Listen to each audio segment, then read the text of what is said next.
Okay, so this is an analysis of Che Guevara's The Motorcycle Diaries, specifically in correlation to the area of study discovery. So, just to start with, if you look at the complementing notes, there's a bit of a breakdown of the discovery rubric. Now, that is just what is in the rubric, and it's just been broken down into dot points just so it's in sort of more bite-sized pieces. Look, I'm not going to spend too much time going through that because that's something that you'll spend a lot of time covering in class. But what I will be doing is I will be discussing how to structure your discovery essay in relation to the Motorcycle Diaries using the rubric and using the terminology from the syllabus. Okay, so if you want to just go down to page 4, we're going to go from there. So the key thing with the discovery essay is for you to actually ideally split it up into 2 key ideas.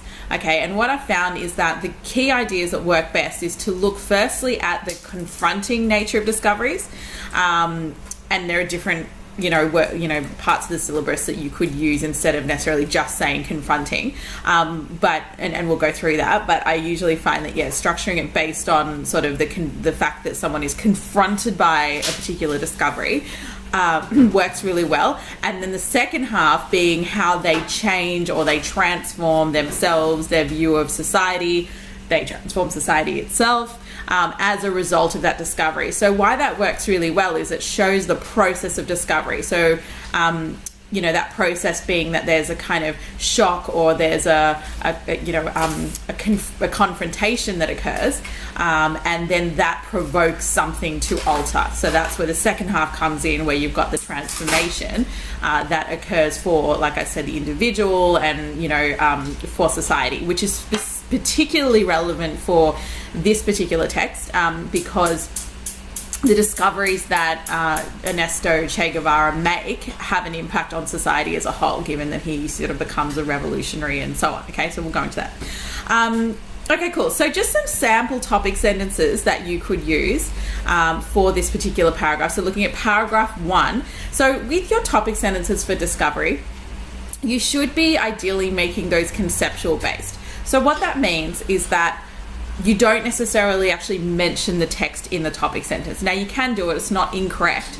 I just quite like having a concept statement as a topic sentence rather than bringing the text in initially, just because the questions you get, the essay questions you get, will always be based on a concept as opposed to the specific text. So if you look at past questions on discovery, they'll never actually specifically mention your text in the question. They'll say a basic idea of discovery, and then they'll ask you to discuss or explore that particular idea by using your set text and your related text.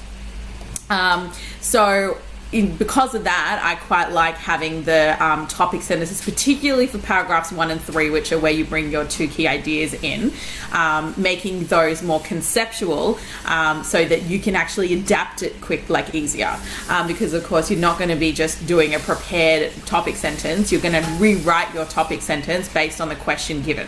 Okay, and if you follow the structure that I'm suggesting in this particular essay, you're much more likely to be able to answer any question that they give you because it's very easy to manipulate. But that comes a little bit later on. Okay, so a couple of the conceptual statements that you can play around with for paragraph 1, and you can try any or all, but obviously, again, like I said, you're going to be ready to change them for the question given. So a couple are, so discoveries can be sudden and unexpected, or they can emerge from a process of deliberate and careful planning evoked by curiosity, necessity, or wonder. So that really works when we look at, Che Guevara, I would say both happen there. So his discovery emerges as a process of deliberate and careful planning in the sense that he starts off the journey that he takes based on his curiosity or wonder or sense of adventure to discover, South America on a motorcycle. Now, where it becomes sudden and unexpected is that he is confronted by, so you can start seeing me using different elements of the syllabus in here, he's confronted by the poverty that he sees in the country, which then provokes a change in himself or a change in society. Now, what you want to kind of do is keep the idea of change or transformation more for later, like the second half of the essay. So you can mention it in this first paragraph, but you don't want to have too much overlap, so otherwise it'll sound repetitive. So the main thing to talk about is how he starts off his journey, or his process of discovery, and again, like I said before, what he's confronted by. Okay, so that's how you use that first dot point in the paragraph to start, just generally. The next one you could possibly turn it into is discoveries can be fresh and intensely meaningful in ways that may be emotional, creative, intellectual, physical, and spiritual. So, we obviously he starts making a journey across the country, and it becomes meaningful in the way that he is like emotionally impacted, or I would even say intellectually, physically, spiritually. Like, you could really link all of those. Not too sure about creative, but it's unlikely they would specifically ask you about creative. So if that's not relevant here, I probably wouldn't mention it. And then obviously, as I said before, discoveries can be confronting and provocative. So as you can see, like in terms of looking, so the main idea from the text that you're looking at, like I've said, is that he starts off his discovery just because he has a sense of adventure, and if anything, he's kind of young and a bit immature, so or that's how he's sort of portrayed initially. Like, he's 1 year off finishing his medical degree, and he wants to just put that aside and take off on some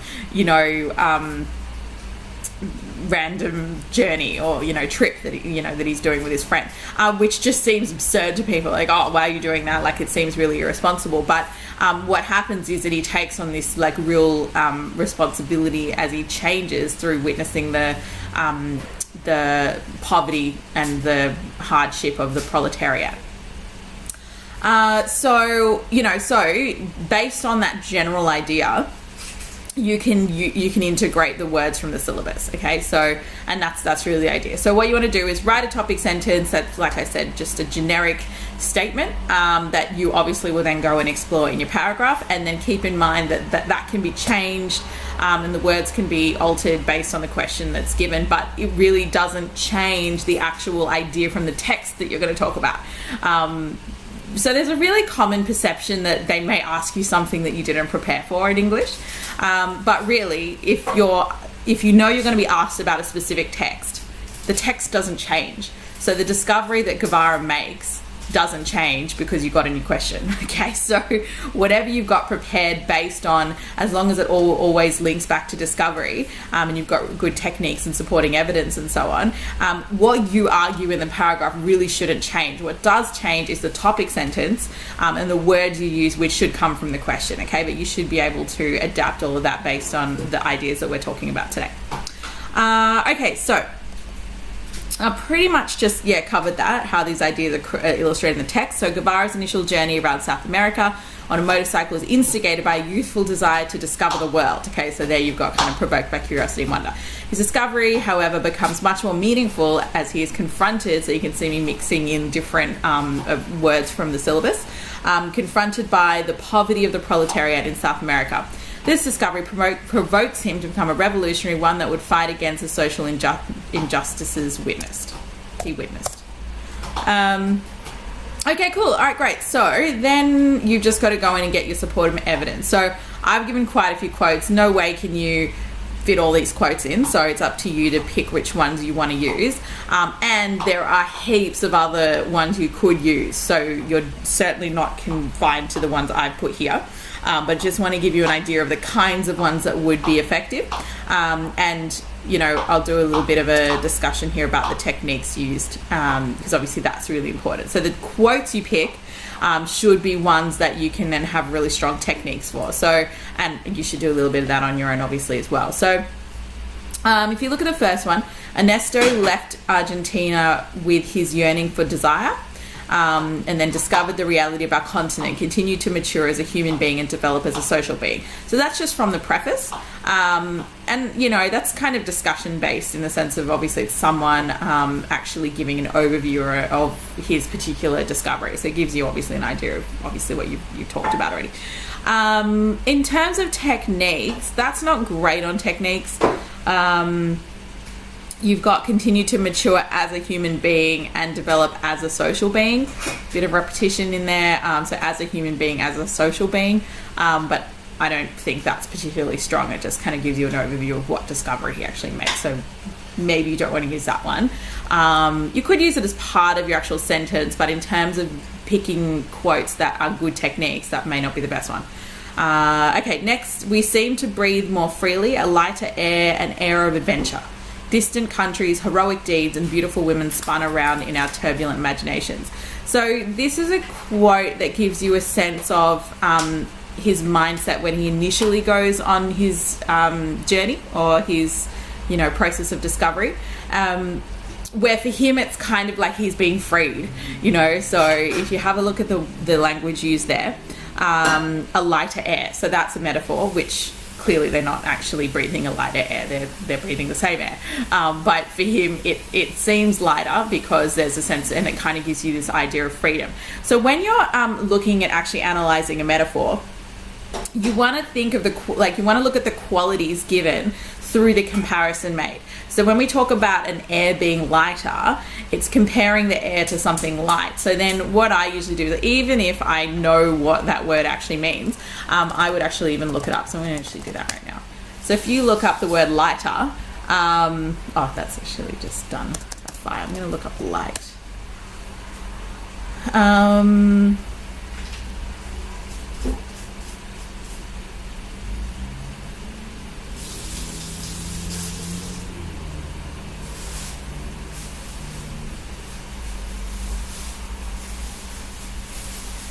Okay, need the definition. Oh, here we go.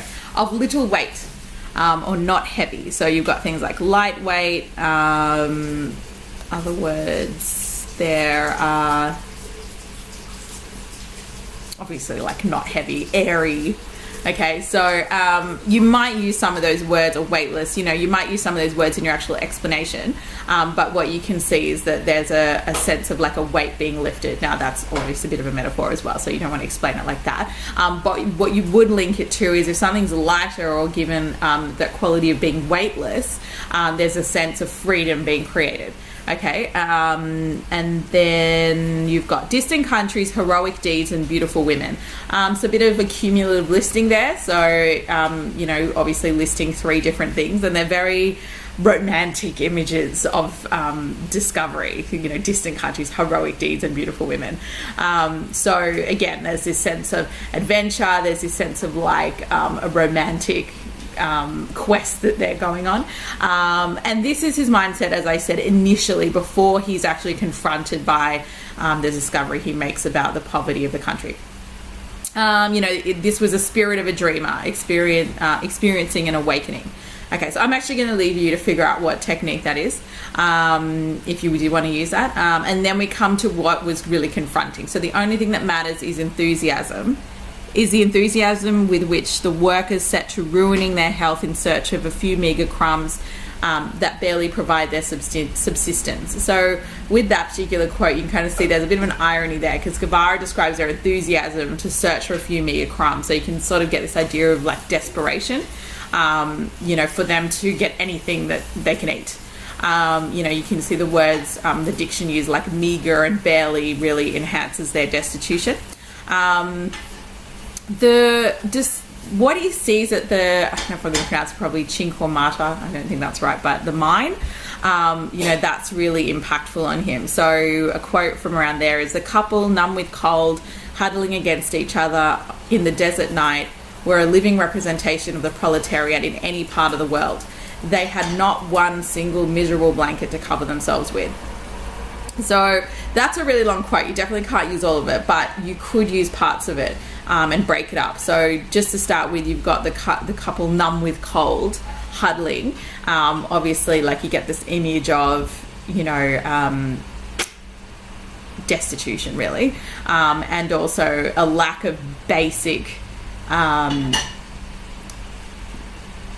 needs. So, like they're obviously outside, and they don't have they can't even stay warm. Okay, so and then you've got not one miserable single blanket. So there's a lot of words used there to really enhance the lack of or the destitution or the destitute state they're in. So saying not one single miserable. Miserable is also sort of a personification, so it's personifying the blanket. Even the blanket is miserable, which mirrors obviously their own emotional state in the impoverished condition they're in. You've got the man's shrunken figure carried a mysterious and tragic air. He told us about his starving wife. So there's a lot going on there. Okay, so I'm going to leave that there. That gives you a really good idea of where to go for the first paragraph. And keep in mind that you are going to be setting up that first paragraph once again to talk about the kind of initial state of adventure and wonder and curiosity that Guevara has in his youth, and then how he is confronted by what he sees and what he discovers of the people in South America along the way. Okay, and then obviously the second part is going to be how he becomes a full-blown revolutionary to alter his society. Okay, and seek to bring equality to these people.